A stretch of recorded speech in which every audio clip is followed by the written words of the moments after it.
Well, hey, and welcome to the podcast today. Apprentice Billionaire is back, and we're looking at helping you become an apprentice billionaire, trainee billionaire, billionaire in training, whatever form you want to look at it. But if you're serious about building business and building wealth for yourself, this is the podcast for you.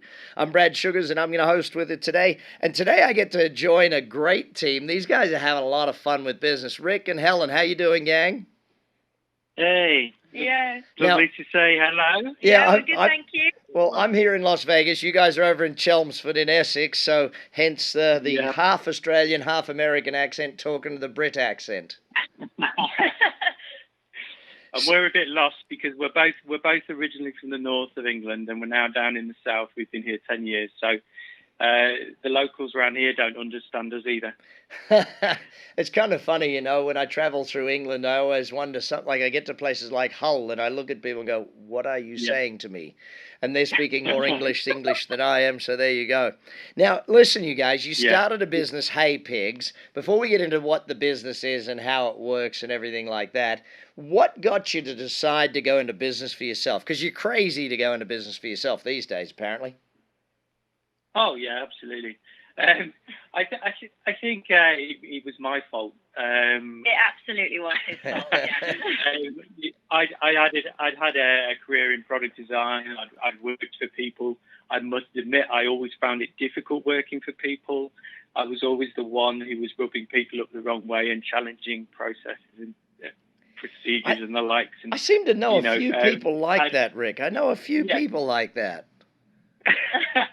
So I always said one of the best key skills you can have in life is being bad at working for other people. If you're bad at working for other people, you're probably going to succeed on your own. Oh, you're just breaking up there a little bit there, Brad. Can you still hear us? Yeah, I've got you. So I was just saying, my experience is that if you're bad at working for others, you're generally better at working for yourself. Can you hear me? Sorry, we just lost you there. Yeah, I got you guys clear as a bell. We're back in there. Obviously, the challenge of working for other people, working for teams, working with people that rub you up the wrong way, the lazy people, the pushy people, and you have these big dreams. You think, oh, why am I making all this money for these people when I could be doing it all for myself? And personally, I managed to see several products come to fruition. They were in the shops. I was able to say to people, yeah, that's what I did. That's what... But hang on, Helen, how did he drag you in on this then? How did he drag you across from your performance background and say, listen, you got to join me?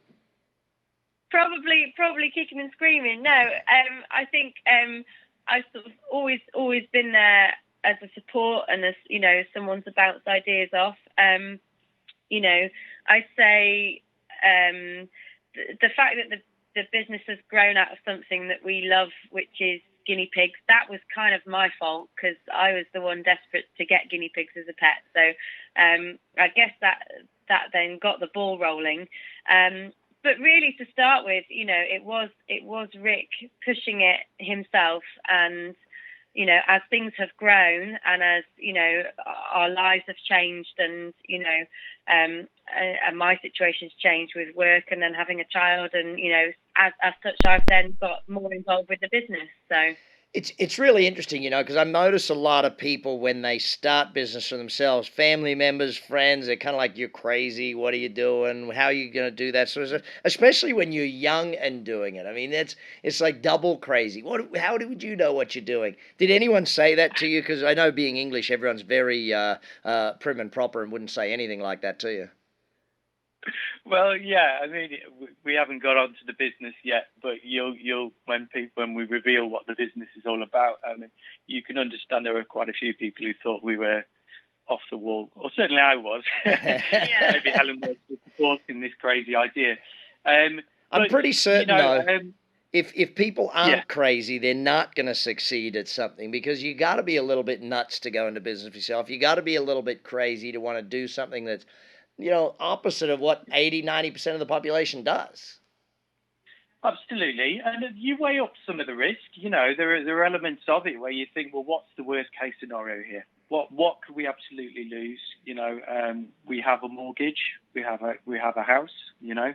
At the time we didn't have a child. We now have a child. We sort of started the business and then got on with a child. We just thought we'd make it even harder work for ourselves. Yeah, make sure you double down. Don't make it hard on yourselves. Double down and do it. Listen.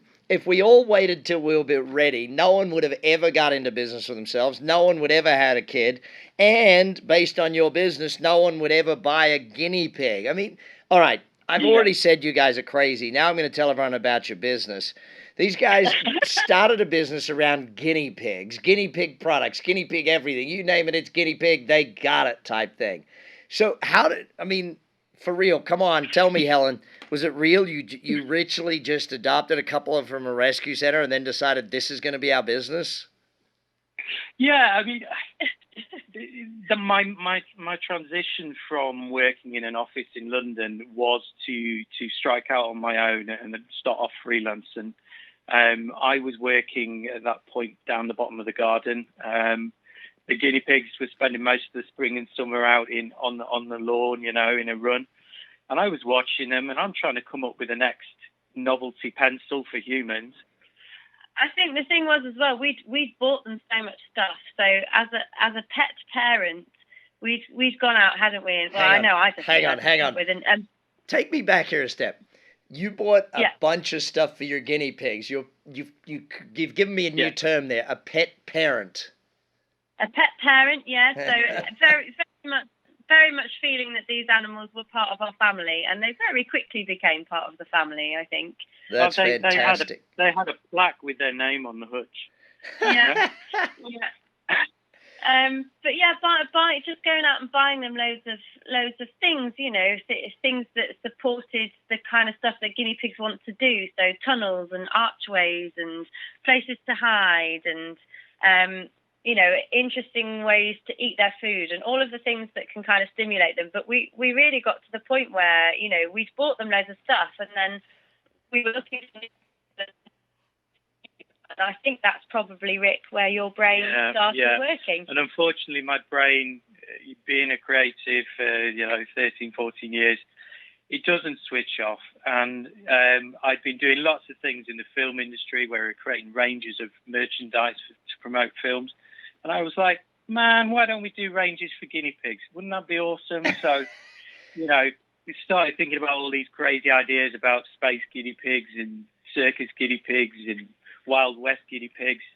And the idea was there. And I started scribbling away. And before you know it, a few 3D prints later, you're trying it out with the guinea pigs, and they're loving it. And you're thinking, well, actually, is there a serious business model here? Is there a market? Well, this is an interesting question because you guys have not only picked a niche, you've picked like the smallest segment of a niche. Like we're going to build animal products. No, we're going to build products for guinea pigs, this tiny little group of people. Has that both made it easier and harder, or what's your thoughts on that? Yeah, I mean, it's the thing that when we were pitching the business concept, everyone was going, "You're crazy. Why aren't you doing rabbits as well? Why aren't you doing all small animals? Why are you making it so small?" And my point was always that a guinea pig is not a hamster is not a ferret is not a rabbit. These all have completely different needs. Some are nocturnal, some are feast, sleep. Forgive me as a plain old dog owner for not knowing the difference, guys. Yeah. No, but believe me, the number of times we get asked about our hamsters, if I had £1 for every time. In fact, you wouldn't believe it. We got a nice bit of press in the Sunday Times just before Christmas, and they brought it up on the BBC Breakfast News. And the guy on there called our product a hamster cannon. And I just looked at it. Oh my goodness! But it proves a point. It proves the point that if you can't tell the difference between the species, how can you possibly A, look after them properly, and B, get them what they need? Right. So let's go down that road just for a second. You pick the tiniest of niches. That makes it harder in some instances that your business doesn't have a lot of customers in one market. But then from a marketing perspective, if you really know your exact market, it makes it easier, I guess. Yeah. And some of the evidence that was out there, Brad, there were 2 or 3 really large Instagram, relatively speaking, Instagram accounts that had guinea pigs at the center of them. And we're talking 200,000 followers of a guinea pig, That's insane. That is one of the most fun things I've learned today, that there is guinea pig instas. But see, this is the whole point of Instagram, the whole point of Facebook, the whole point of all of these markets is that you can niche down to the tiniest group, but they're massive when you start actually accessing a globalized marketplace. Yeah. And we actually started building our social media following before we'd even let on that we were going to create a business. Right. So we have several thousand followers of our rescue guinea pigs. Nutmeg and Neptune. Yeah. And by the point we launched the business, we probably had about 5 guinea pigs, but we had a decent following of people who are like-minded, and we already had some connections with some of the larger accounts that effectively become your influencers. So that we knew that when we had our products ready, we could share them with people and could very quickly get our message out. But also, people who were following us could see we were genuinely passionate about our guinea pigs, and it was a family business, and people really want to buy into that. Yeah. And they have done, and it's really, really rewarding from our perspective. I think it's one of the most amazing things of Instagram or any social media format is that if you really get down to your niche and you're telling a good story and you're sharing, people want to be a part of that are interested in the same thing as you. And I think that's a really interesting thing. Mm-hmm. By being lovers of guinea pigs, you knew your market, you knew what they thought, you knew all that thing. And even as you've said today, knowing how to design a product for a guinea pig is different from a hamster. Us non-guinea pig people have no clue of that, but that's the same for every business. The people who are in your target audience get it. Yes, absolutely. And then this little niche that in the UK, just to give you a few figures, the UK market, we think, and it's estimations, there are around 700,000 guinea pigs. Now, that ain't bad if all of a sudden... But you guys are blowing my mind with this today. You're blowing my mind with how many people buy guinea pig stuff. It's like... Well, this is just some really interesting stats. So dogs, for example, there are about 9 million in the UK. Now, if you wanted to launch a new dog brand, right, you are fighting against hundreds of brands. I think there's about 30 new dog foods every time there is a UK pet trade show. Right? So the marketing budget you require to get your little bit of the pie is massive. And that pie of the 9 million suddenly becomes very, very small. Yeah. Now, if we could go in, there is a whole big pie waiting for us that is, 700,000. There is hardly anyone servicing that. There's some crafts, there's some Etsy and eBayers who are creating their own stuff just at home. But no one big. No one's really, no one there. So if I'm trying to compete with 200, if I'm doing the math, there's 200 companies going for 9 million, or there's 2 companies going for 700,000. Which one do I want to be? Math is good. Now, but finish up. Sorry, and then of course that's really big, approximately in France, double in Germany. We think there's nearly 3 million in the US. It scales up. So, but that brings me then to the point of globalization of your business, because when you pick a niche that's that tight, you really do have to, I guess, make the decision to go global. I don't think you can make the decision to just be local if you want to be big when that's the case. True? Or how did you find that? What was your thoughts? Absolutely. And that's always been in the mind of the bigger vision, you know. And one of the very early things that we did actually was contact some guys in Australia who were doing a similar thing to us, or what we envisaged we were going to do. And yes, they were the sort of largest online retailer for guinea pigs. The UK didn't have an online retailer for guinea pigs, but in Australia they did. So we made contact with them. We shared our ideas with them. They bought into our ideas very early and supported what we were doing. and they have worked really, really hard for us, effectively as our distributor in Australia.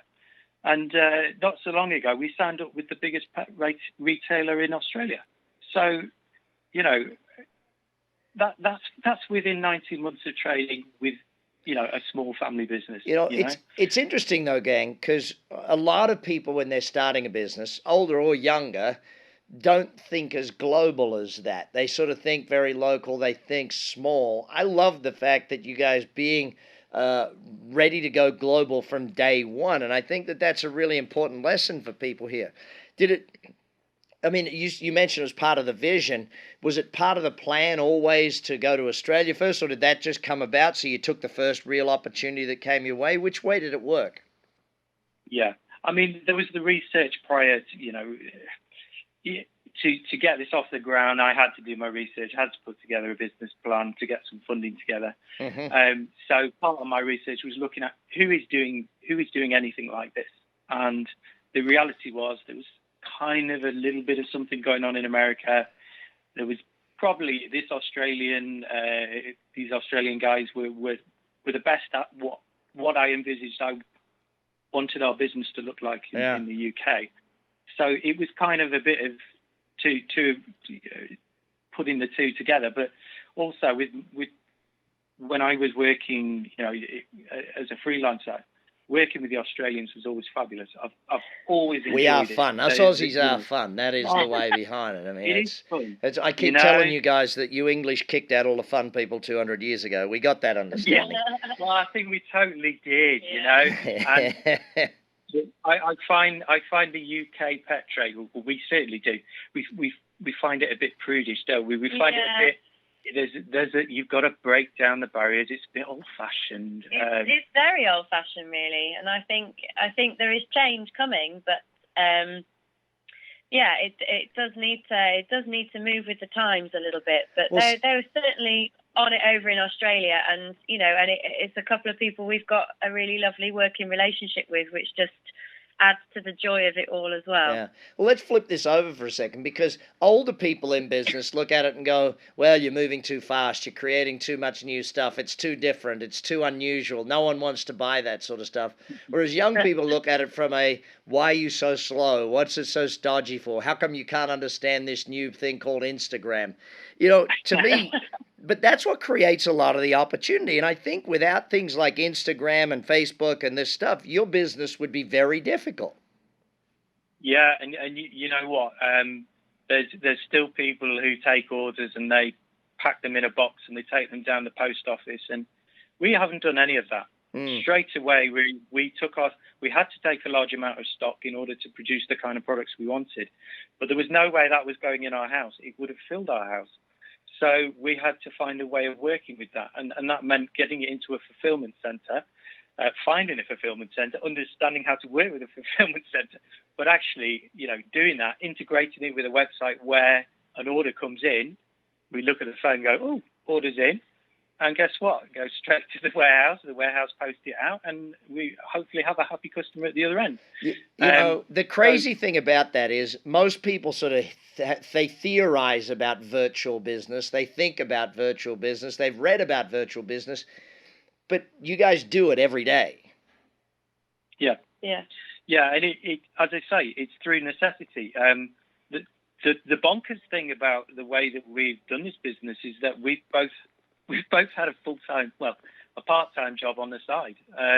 You know, so while we were building this, I was continuing with my design consultancy. Yep. Helen's continuing with her teaching.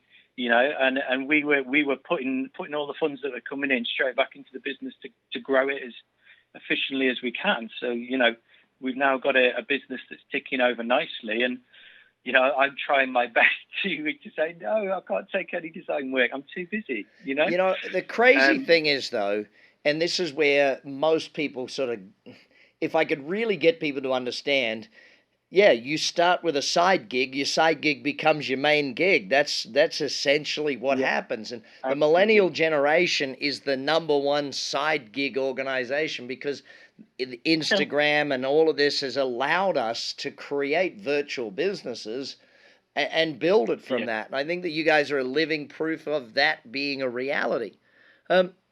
Yeah. If I just Yeah. go back to And the you know, marketing, if I could just go back to the marketing aspect though, because I think there's a lot of really important stuff that we've just skimmed on, but I'd like to touch on 2 points behind it. One is that you built a profile, built a personality around this. How important do you think that is for people to build that profile and personality and be a part of that story? It's really hugely important, and that, you know, it does go two ways. But yeah, I think if you let people in to your world, then they're much more willing to get on board with you.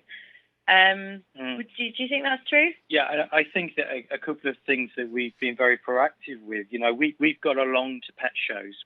We've been there. You know, we've taken our stall. It's a pop-up shop, effectively. People come and visit us. You know, we take the guinea pigs along. Not all of them. We take a few of them. And how many are there? Just out of curiosity, how many are there now? At the moment, there are 6. There has been as many as 8. Right. So it fluctuates. You know, we've had a few tragedies recently, and that's really hard. And that's something that it's not just us that's sharing, you know, the illness or death of the guinea pig. It's actually all these followers, and they are really, really engaged and involved. Yeah.